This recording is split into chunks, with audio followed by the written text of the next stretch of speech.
Boulevard du Net actuellement ñu toll nag ci midi 40 minutes fii ci sunu émission bi lee fii ci Sénégal 7 ba tey ñi nga xamante ni ñu ngi ñuy seetaan via Facebook ak YouTube bu Sénégal 7 ñu ngi leen di delloowaat di leen nuyu un peu partout foo leen mënti nekk parce que bokk na ci nag rendez-vous bi nga xamante ni Ria ni ma ko waxee rek maane ñëpp ko bëgg dañ koy seetaan c'est le rendez-vous des conscients képp ku xellu rek da nga koy seetaan tubarkalla alors tey Ria sama rakk ji fan nga ñu demaloon ci people anak lan la ñu mën a nemmeeku tey moom people bi dafa bëri. donc dañ koy tënk rek ndax mënuñu jël ñëpp teg ko ci table. jéena mais tey balaa loolu xam nga weekend bi dafa gudd vendredi samedi dimanche. macha allah mais gis nañ ni Alassane Mbaye mu ngi doon def 5e anniversaire am foofu sa grand théâtre ok griot des VIP nee naa la kooku nee na jikko lay woowee nit VIP. man avant dama foogoon VIP mooy ku am xaalis. si mais nee na jikko ji mooy tax mu naan nit VIP. jikko day rafet tubarkalla. gis ngeen nag Alassane Mbaye bi fees na dell xaalis bi bëri na mais lu ñu gën a remarqué ci événement bi mooy sañse jabaru Alassane Mbaye bi. la mu def ci ngalam ëpp na lu mu def ci ngalam lu jeeg yi bëgg. yi xetu or yi mu takk. yi xetu sañse bu mu sañse. ñëpp ci or bi lañ doon wax. bien sûr ñëpp waxatuñu ci événement bi mais ngalam yi mu takk. dafa fees boo xam ne mënoo. fu mu nattu rek weesu na ko bu ñu fa jógee dañuy dem ci Alima Ndiol. c'est ça ñoom ñu ngi woon foofu noonu. mais Alassane Mbaye daf leen may 5 millions ñi naan 6 millions. mu may leen xaalis mu dégg naa nag nitu teraanga la. dégg naa lu mu am rek nit ñee ko moom. dafa taal dafa yéwén waaw. macha allah moom la loolu lañ fa gis loolu lañ fa jël tey. tubarkalla c'est sa nature noonu la mel. bu ñu fa jógee dañuy dem ci Wally Ballago Seck. xam ngeen ni instant yi génnee na benn clip bu nice boo xam ne daf ko defee États-Unis clip bi instant yi bu yamul 1 million de vues mu ngi ci ay 900 millions de 900 000 de vues mu nekk clip boo xam ne macha allah. dafa international. y a pas trop de malax donc nit bu nekk rek mën nga ko déglu. mbaa du nekkul Mama Sita bi may dégg nii. macha allah rim bi ci suuf rek.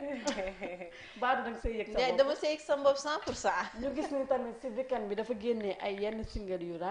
nice mu dugal ko ci chaîne YouTube am ku ko bëgg a gis rek da ngay dem ci chaîne YouTube Wally Ballago Seck déglu ko son yu nice yoo xam ne y a pas trop de malax. c'est international nit bu nekk rek mën nga ko déglu nit bu nekk rek mën nga ko get parce que nag am na ñu bari ñoo xam ne bëgguñu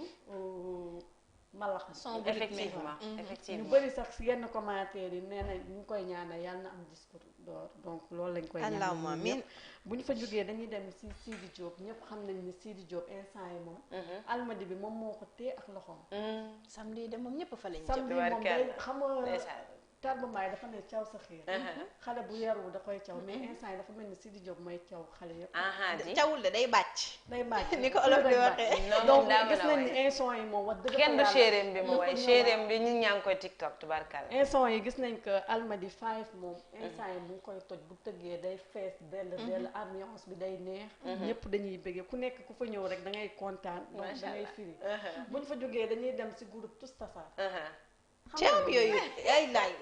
man tamit xam nga man may xale yi jamono ji ñu ngi actualité yi waa Géejawaay lañ mais waa Tous Tassar instant yi ñu ngi def buzz ci réseaux sociaux bi ak ci internet bi yenn télé yi sax ñu ngi leen di invité ñu nekk ay xale yoo xam ne suñu naataango boobu muy Jami Gueye mu nekk tamit ci presse bi moom moo leen jëloon émission ñu ne ñoom critique bi lañ gën a bañ parce que ñu bari dañu leen di ne ay caga lañ lu ñu sol baaxul donc ñu ngi jéggalu ci bari mais ay xale lañ xale yi dañoo féroce de dañoo féroce samay dëkkandoo lañ da waaye dañoo féroce dañoo bari nag instant yi moom képp kuy fett rek da ngay mujjee lem sa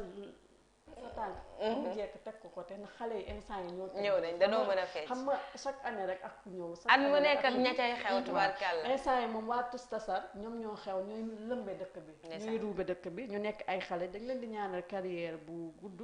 bu ñu fa jógee dañuy dem ci Sadio Mané ak Diao Keita Baldé gis nañ ne après seen match bi dañ doon def nañ benn ITV bu ndaw rek mais Sadio Mané dafa ne premier mi-temps bi ni ñu ko joué dafa mel ni dañoo bàyyeeku dafa mel ni première bi duñ ko joué ak deuxième bi bañ defee premier mi-temps joueurs yi dañoo xaw a tayal donc loolu noonu mu ne ñoom Sénégal dañoo war a góorgóorlu parce que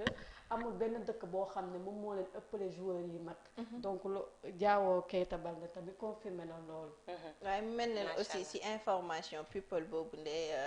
ñoom itam di Sadio Mané nee na li nga xamante ne mooy pelouse Sénégal baaxul de ah bon ah waaw oui nee nañ baaxul de ah loolu dinañ si débat kon loolu moom après xoolal ma ko parce que en tant que sénégalais ñëw ñu nga ñëw sa dëkk te mënoo am police bi nga xamante ne c'est un peu tenable aussi woon tamit de man gis nga yaa ngi nii voilà tamit xam nga loolu kaala da nga ko war a kaar tamit nag non loolu moom dafa ñaaw courant bi moom mënoon na bañ a ah mais tamit du yoon bu ñu fa jógee dañuy dem si daju ak maître Gims international la ñuy dem. macha allah daju xam ne ñu voyagé ji un peu xamante ne gis nañ ni benn ITV boo xam ne maître Gims moo ko def. ñu ne ko est-ce que fier nga si daju parce que ay magaa rakk la. ñu ne si dama fier si daju. ñu ne ko est-ce que nangu nga ni daju nekk sa kanam nga nekk sa ginnaaw mu ne non non du ko mës a nangu dafa préféré que daju nekk si ginnaaw mu nekk si kanam mu nekk ñoo xam ne moom wàllum international. macha allah macha allah ay magaa rakk lañ kanam ak ginnaaw yëpp. c'est la famille bilaay benn la sotti seeg def si la comme on dit bu ñu fa jógee dañuy dem si Boy Niang ak Tapha Tine démb lañ doon def seen face à face mais gis nañ ni waa fans Boy Niang ak Tapha Tine xeex nañ xeex bu metti ba ñu yàq oto Range Boy Niang bi toj ko ba mu tojatoo si làmb bi est-ce que tamit làmb waruñu bàyyi affaire violence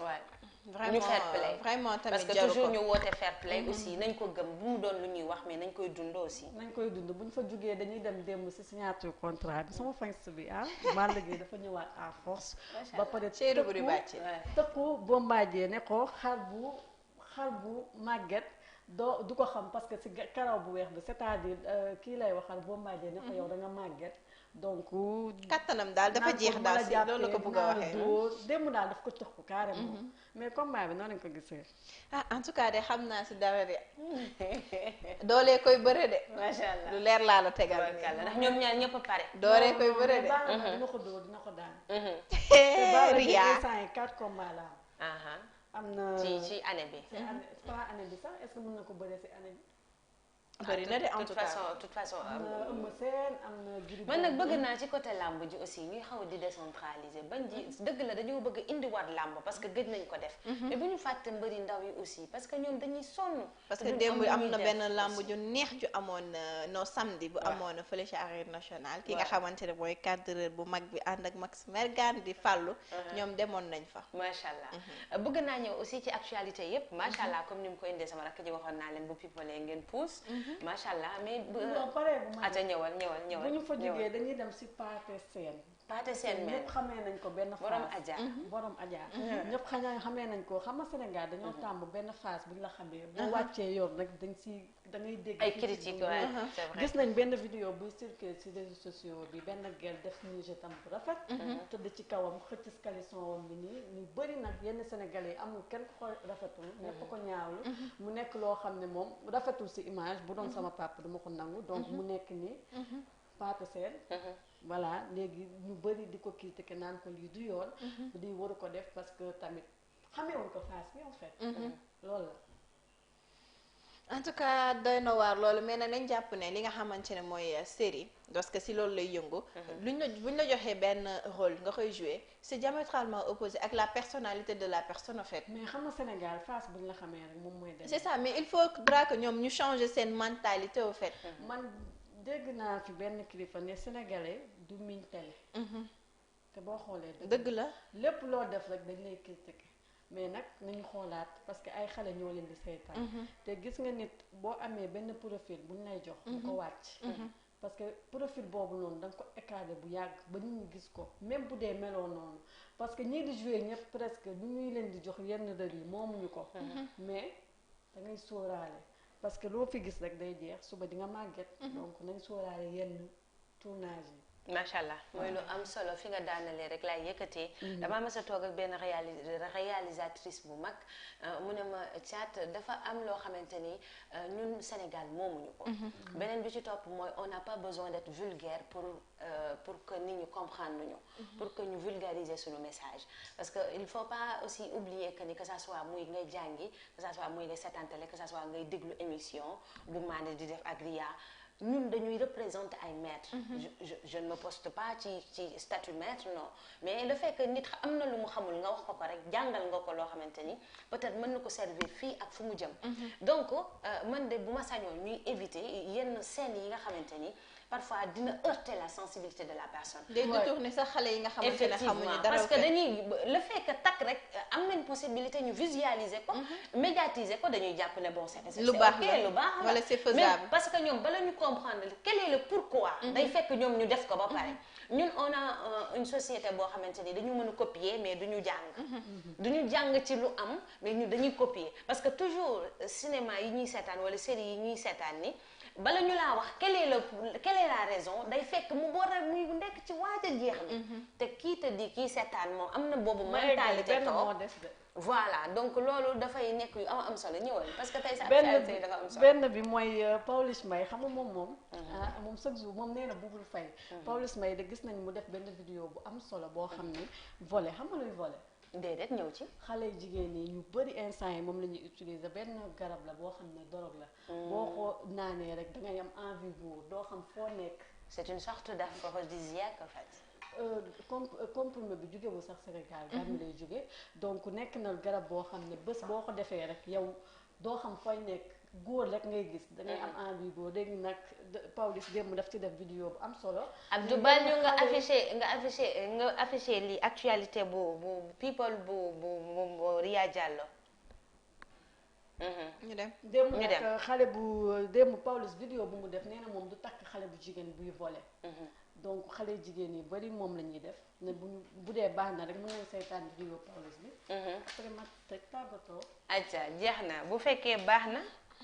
ñu continuer acca moment bi bu maane di aussi joxe réaction par rapport ak actualité le temps mu dugalal la sa vidéo volet bi voilà man si li may wax mooy si li mu daanelee parce que man je me dis que jigéen déjà looy doyee ay aphrodisiaque bay mu lay xirtal si góor parce que aussi déjà ñun jigéen ñi rek buñ la gisee ak benn statut rek ñu commencé di la blâmer déjà ñun jigéen ñi déjà plateau bi macha allah ay jigéen rek fi toog ñun jigéen ñoo war a xoolaat suñu toogaay yéen ñi dañ ko wax di moytu parce que yow jigéen boo amee noo solo wala nga sol mini bu gàtt ñu ne xoolal accam kii ku bon la wala ñu am nuñ la gisee nga nekk si benn milieu muy suñu milieu beeg beneen milieu bi bu nga xamante mooy jouer ak théâtre yeeg ñoom seen ñu commencé di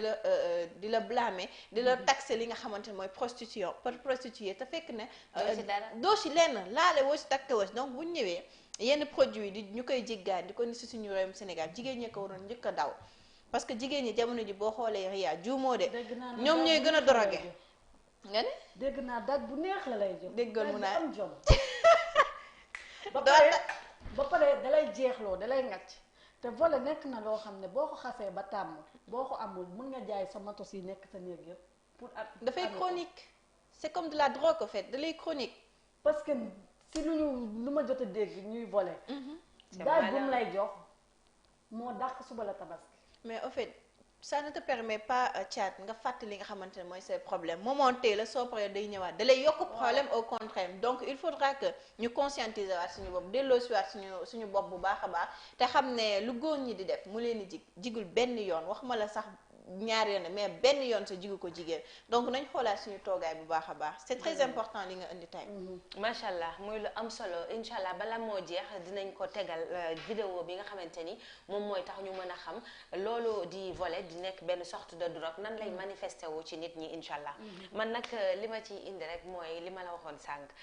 dañu xamatul suñu bopp xamatuñu suñuy valeur parce que tey gis nga lii di européens yi te duma leen tooñ sax li ñuy jëlee waa baal ma tuuti waa ñun toppatoowuñu léegi toppatoowuñu Europe États-Unis lañu jël bien sûr loolu nga wax loolu xeeb léegi France waaw xeeb nañ c'est France pas normal xeeb nañ Asie xeeb nañu Espagne xeeb nañ yeneen dëkk yi léegi ñu ngi États-Unis mais nañu comprendre que ni les réalités duñu benn dundini duñu benn mode de vie yi duñu benn culture yi aussi duñu benn beneen bi ci topp mooy man dama jàpp ne gis nga lépp looy jël lu bokkul ci yow am na effet secondaire te bu lay dal du dal nànk te dalay ngàcc nag. du la jig en fait te lépp lu bees lu ñu indi rek am na lu ñu ci làq loo xam ne duñ la ko wax te lu tax ñu ñuy bëgg di tàggaloo ak suñu sago il faudrait ñu toog du dem am benn nouvelle jeunesse boo xamante ne dañuy consciente comprendre ci ñoom lan la ñu bëgg ak lan la ñu bëgg a def dëgg la te ñun ñii rek ñoo leen mën a waxtaanal parce que ay maire du ñu ñëw toog fii naan maire yi naan xale yi def leen nii xalaatuñ ko duñ la sax seetaan donc ñun ñi nga xamante ni peut-être tolloon nañu ay génération ñoo mën a wax ñu mën a comprendre ante amul lenn looy jël di ko dolli ci sa jëmm ji te mu nekk loo xamante da nga ciy da ngay deewaale moom te du am ay inconvénients wala ay effets secondaires amul beneen bi ci topp mooy sànq cinéma boobu noonu li nga ci waxit dafay indi dafa am lu muy encouragé gis nga maane xale yi ci nekk ci réew mi ba ñu commencé ba ñu bàyyee lomotif léegi fenn la ñuy référé wu muy ci série yi parce que dem nañ ba jàpp ne lañ ci seetaan léegi moom film yi ñoo yam yu novelas yi ba pare di dem ci appartement yi bien sûr xale yi ndaw a ndaw man je me dis que est-ce que xam nga ni Sénégal xaaju xale yu ndaw yëpp dañuy volé non mais loolu dafa jar a waxati non mais am na cité bu nekk fii tout près du ma wax tour mais cité bu nekk fii tout près ay xale yu ndaw yi nga xam ne ce sont des mineurs te li ci plus gën a que mineurs femmes li ci gën a bizarre ñu baal ma rek mooy seeni copains yi nga xam ne ay majeur lañu ñoo jël seeni carte d'identité jël appartement bi jox leen clé bi soog a dem seen yoon di leen fa fekk si te loolu boo bañee ñu koy def sa doom wala sa rakk aussi il faudrait ngay bàyyi xel bu baax a baax ci loolu tous tasar nag àddina ma damaa bëgg xale bu ambitieux loolu it mënoon naa bëggoon naa cee wax bëgg naa xale bu ambitieux daal ni man lii laa bëgg a def kenn bañu ko waaye nañuy éviter buñ ñu ko indilaatee 2 ans wala 3 ans après ñu rus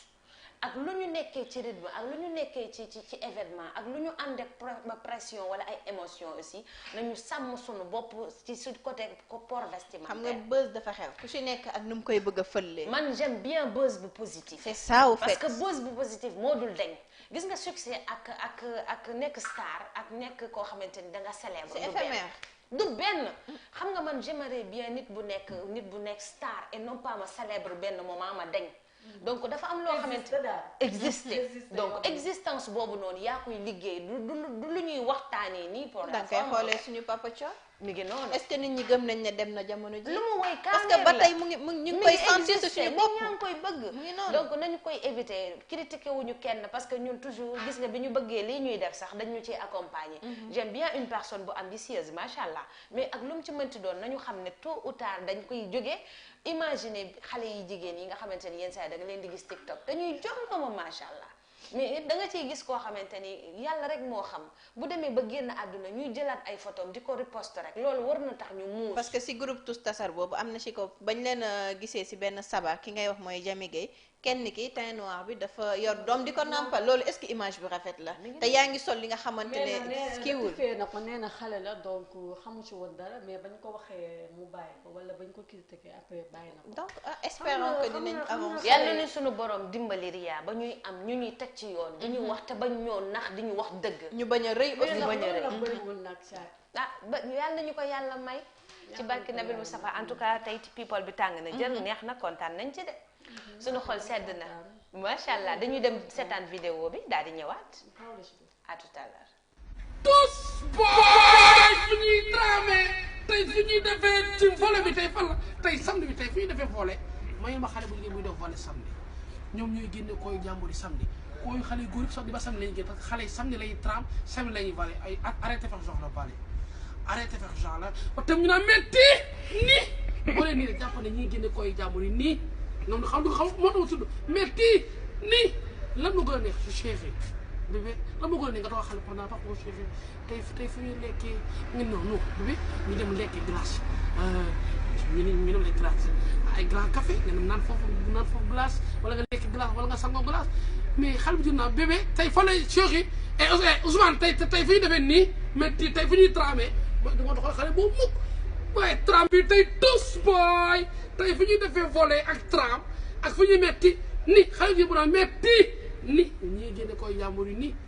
arrêté faire genre tous boy tey fu ñuy mel ne vidéo bi nga bëggoon a ngi noonu. waaw vidéo baa ngi noonu gis nga nee na moom du takk xale bu jigéen buy volé. xamu xale góor yi dafa ñu nag. dëgg la dañoo xam lu baax. dafuñu mun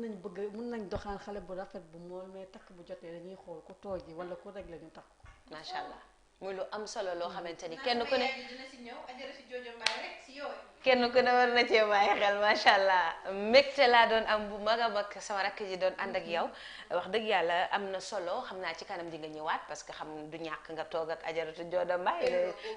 da ngeen a xam. mais xam nga.